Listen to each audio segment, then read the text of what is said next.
Go ahead, Reuben. Hey, Reuben Bresler again. I had a question about, the way you got started. It sounds like a movie. It sounds like a TV script.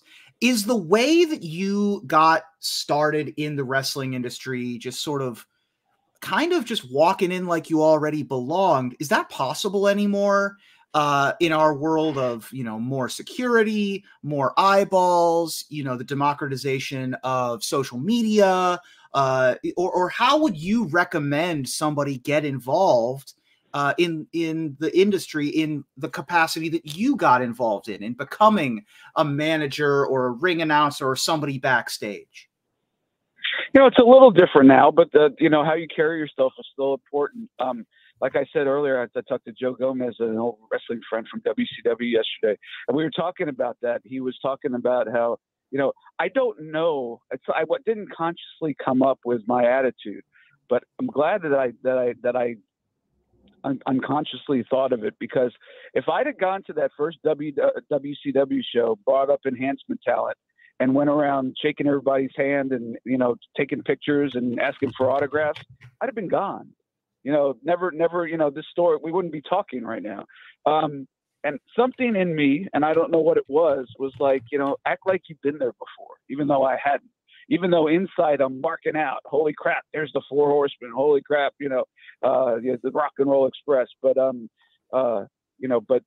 didn't. I kept it internal, and I still think that goes a long way. If you get an opportunity to go in a locker room and there's a hero or somebody that you grew up watching who's headlining the show, if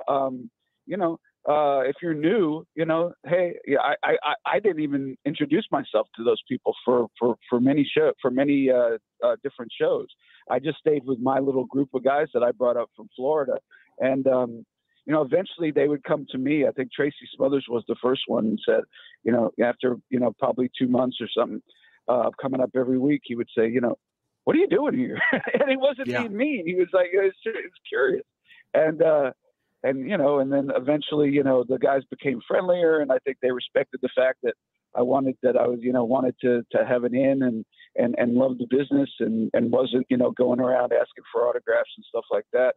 Not to put myself over, but it was a different mindset. And, if you read in the book, eventually Junkyard Dog named me Walking Man, and people back, from that day, if I see them at a convention, they say, hey, Walking Man, how you doing?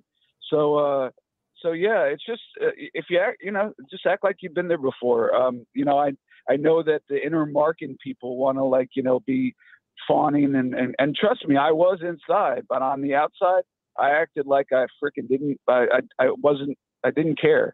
Yep. I was just here and I belong, like you said. And yeah, that's the lesson that you could still use. My sister has a saying: "To be like a duck, calm on the surface but furiously paddling underneath." So keep that straight face. Be a fan. You want to be a fan of the people that you work with. And the other thing that applies to you and applies to everything else is be so good they can't ignore you. So it's just great to talk to you. Thank you. I appreciate it.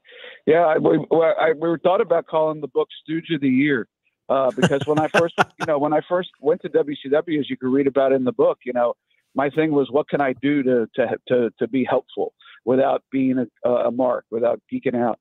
So Jim Ross would ask me to, hey, could you get the guys and bring them to the interview room, which was a different room than the dressing room. And so I'd run guys for him. And eventually, I walked around with a sign-in sheet that every wrestler had to sign in order to get paid, which ironically enough was the sheet that had like a whole bunch of little tiny writing typed words on top of it, which is why to this day nobody could sue WWE and say, you have to pay me more money for putting me on Peacock or the WWE Network, because it said, you had to sign it to get paid, and it basically said, we could use this for the rest of your life and our lives in eternity, and don't have to pay you a dime. But so that was what you had to get to sign. You had to sign that to get paid, and and then I did a bunch of other stuff, and then I rang the bell, and, eventually, just, stooging around. And there's a fine line between stooging and kissing ass. And I'm not saying I never crossed it, but I tried to stay on the other side of the kissing ass part. Wow, that is absolutely incredible.